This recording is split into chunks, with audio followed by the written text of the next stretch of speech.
Hi hello, എല്ലാവർക്കും സുഖമായിട്ടിരിക്കുന്നു എന്ന് വിശ്വസിക്കുന്നു. കല്യാണത്തിന് പോകുന്നല്ല ഗൈസ്, കുറച്ച് റീലും കാര്യങ്ങളൊക്കെ എടുക്കാനുണ്ടായിരുന്നു. അപ്പോൾ എനിക്ക് നിങ്ങളുടെ അടുത്ത് പറയാനുള്ളത് എന്താണെന്നറിയോ, നമ്മൾ ജീവിതത്തിൽ ഒരുപാട് പ്രതിസന്ധികൾ കൂടെ കടന്നു പോകും. ആ പ്രതിസന്ധി ഒന്നും നമ്മുടെ ലൈഫിലേക്ക് ബാധിക്കാതിരിക്കാൻ നമ്മൾ എപ്പോഴും ശ്രമിക്കേണ്ട ഒരു കാര്യം കേട്ടോ.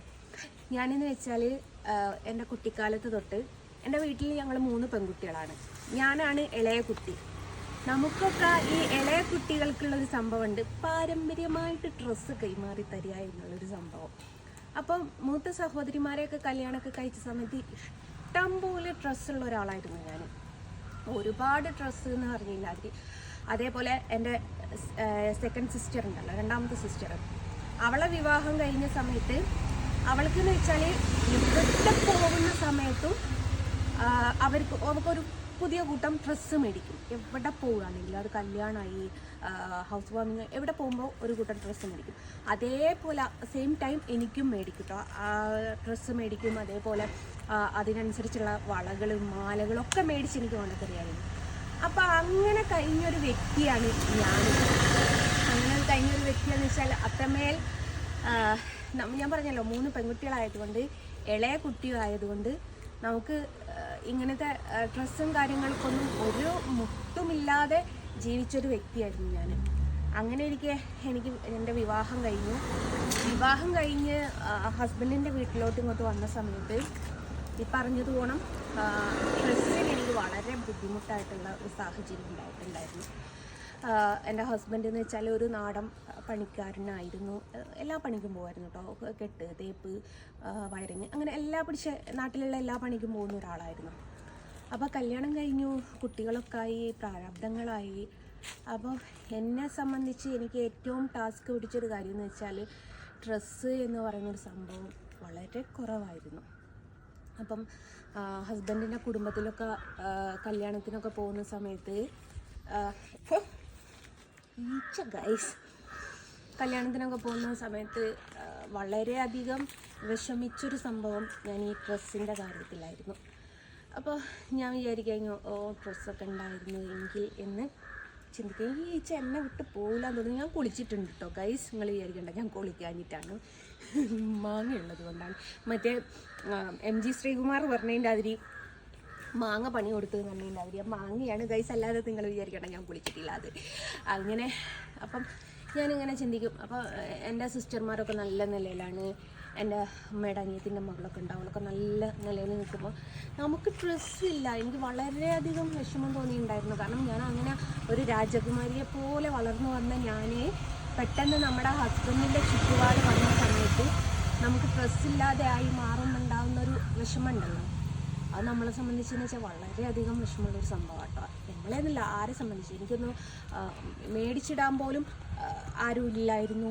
അങ്ങനത്തെ ഒരു സാഹചര്യം. കാരണം എൻ്റെ സിസ്റ്റേഴ്സൊക്കെ അന്നപ്പോഴേക്കും തടിച്ചിങ്ങ് പോകും. ഞാനാണെങ്കിൽ മെലിഞ്ഞൊരു സാധനം എന്ന് വെച്ചാൽ മെലിഞ്ഞ് ഞാൻ കുറേ പ്രാവശ്യം പല വീഡിയോസിലും പറഞ്ഞിട്ടുണ്ട്, ഞാൻ തടിക്കാൻ വേണ്ടിയിട്ട് പ്രോട്ടീൻ പൗഡറൊക്കെ മേടിച്ച് കുടിച്ചൊരു വ്യക്തിയാണ് എന്ന് പറഞ്ഞിട്ട്. അത്രമേൽ മെലിഞ്ഞൊരാളായിരുന്നു. അപ്പോൾ എനിക്ക് ആരുടെയും ഡ്രസ്സും മേടിച്ചിടാനില്ല. അങ്ങനത്തെ ഒരു സാഹചര്യത്തിൽ കൂടെ കടന്നു പോയതാണ് ഞാൻ.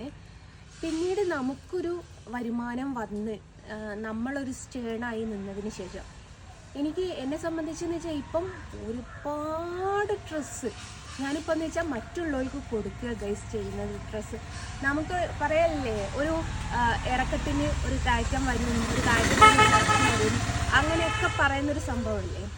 അതേപോലെയാണ് അന്നത്തെ കാലത്ത് ഞാൻ ഡ്രസ്സില്ലാതെ ബുദ്ധിമുട്ടായി എന്ന് വെച്ചാൽ ഇപ്പോഴത്തെ ഒരു സാഹചര്യത്തിൽ ഇഷ്ടം പോലെ ഡ്രസ്സ് എനിക്ക് അന്നത്തെ ഒരു കാലം ചിന്തിക്കാനേ പറയാം. നമ്മുടെ ലൈഫിൽ കഴിഞ്ഞു പോയ വിഷമകരമായിട്ടുള്ള കാര്യം മറ്റുള്ളവരോട് പറയുന്നത് ചിലർക്കൊക്കെ നാണക്കേടായിട്ട് തോന്നും. പക്ഷേ എന്നെ സംബന്ധിച്ച് എനിക്കൊരു നാണക്കേടുമില്ല കേട്ടോ. അപ്പോൾ ഞാൻ ഇപ്പം എന്ന് വെച്ചാൽ എനിക്കൊരു പ്രോഗ്രാമിന് പോകുന്ന സമയത്ത് ഒരു ഡ്രസ്സാണ്, അത് പിന്നെ അടുത്ത പ്രോഗ്രാമിന് ഇടാൻ പറ്റില്ല, കാരണം കുറേ വീഡിയോസും കാര്യങ്ങളൊക്കെ വരുന്നതാണ്. അപ്പോൾ മിനിമം 2000-3000 രൂപയുടെ ഡ്രസ്സൊക്കെ എടുക്കും. അപ്പോൾ ഞാൻ വിചാരിക്കുന്നത് ഇങ്ങനെ വീട്ടിൽ കൊണ്ടുവച്ച് വെച്ചിട്ടൊരു കാര്യമില്ല. എൻ്റെ മകളെന്ന് വെച്ചാൽ കുഞ്ഞിയാണ്, അപ്പോൾ അവൾക്കും ഇല്ല. പിന്നെ സിസ്റ്റേഴ്സിന് കൊടുക്കാമെന്ന് വെച്ചാൽ അവന്മാർ തടിച്ചുള്ള ഒരാളാണ്. പിന്നെ എനിക്ക് ഒരു അമ്മായിയുടെ മകളുണ്ട്, ഞാൻ അവൾക്ക് ഇടയ്ക്കിടയ്ക്ക് ഡ്രസ്സ് എടുത്ത് കൊടുക്കും കേട്ടോ. അപ്പം ഞാൻ എന്താക്കും, ഈ ഡ്രസ്സൊക്കെ എന്ന് വെച്ചാൽ പാവപ്പെട്ട ആൾക്കാർക്ക് ഡൊണേറ്റ് ചെയ്യും. എനിക്ക് അങ്ങനത്തെ ഒരു സ്വഭാവമുണ്ട്. അപ്പോൾ ആരെങ്കിലും, കാരണം നമ്മൾ കഴിഞ്ഞു പോയ ചുറ്റുപാടിലൂടെ ചിലപ്പോൾ കയറി വരുന്ന ആരെങ്കിലും ഉണ്ടാവും. ഭയങ്കര റോഡ് മുക്കിൻ്റെ വാഹനം പോകുന്നു. ഇവിടെ എന്തോ പരിപാടി അതാട്ടോ ഈ ശബ്ദം. അപ്പോൾ എന്നിട്ട് ഇപ്പോഴത്തെ എൻ്റെ ഒരു സാഹചര്യം എന്ന് വെച്ചാൽ അൽഹംദുലില്ലാ ഒരുപാട് ഡ്രസ്സുകളുണ്ട്.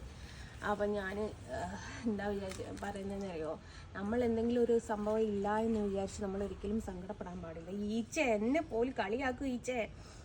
അപ്പോൾ അന്നത്തെ ആ ഒരു വിഷമത്തിന് ഇന്ന് ഇഷ്ടം പോലെ അങ്ങനെ പല മോഡലിൽ പല ഇത്, എനിക്കൊക്കെ ഒരു ഗൗൺ ഇടാനൊക്കെ വളരെയധികം ആഗ്രഹമുള്ള ഒരാളാണ്.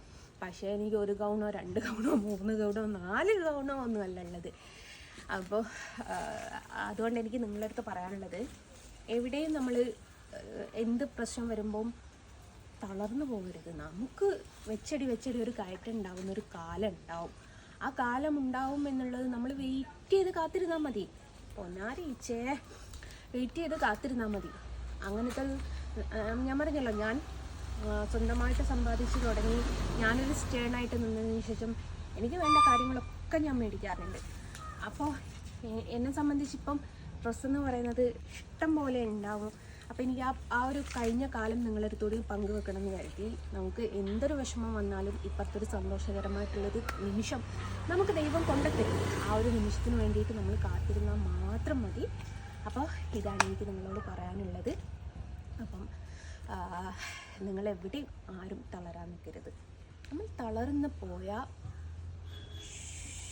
ഈ കാറ്റ് കഴിഞ്ഞു പോകുന്ന ബലൂണില്ലേ, അതേപോലെയാണ്. അതും ലൈഫ് പഠിച്ച ഒരാളാണ്. നമ്മൾ തളർന്നു പോയാൽ അവിടെ തളർന്ന് വീണ് പോവുകയുള്ളൂ. ആരും ഈ ബലൂൺ എടുത്ത് നമ്മൾ ബലൂണൊന്ന് വീർപ്പിച്ച് വിട്ടു നോക്കിയേ, ആരും പിന്നെ നമ്മുടെ അടുത്ത് ഈ ബലൂണ് വീർപ്പിക്കാൻ വേണ്ടിയിട്ട് വരില്ല. കാരണം അവർക്ക് അത് ബലൂൺ അവർ വിട്ടല്ലേ. അതേപോലെ നമ്മൾ ഈ കാറ്റൂരി വിട്ട ബലൂൺ പോലെ ആവാൻ നിൽക്കരുത്. നമ്മൾ സ്റ്റേണായിട്ട് നിൽക്കണം.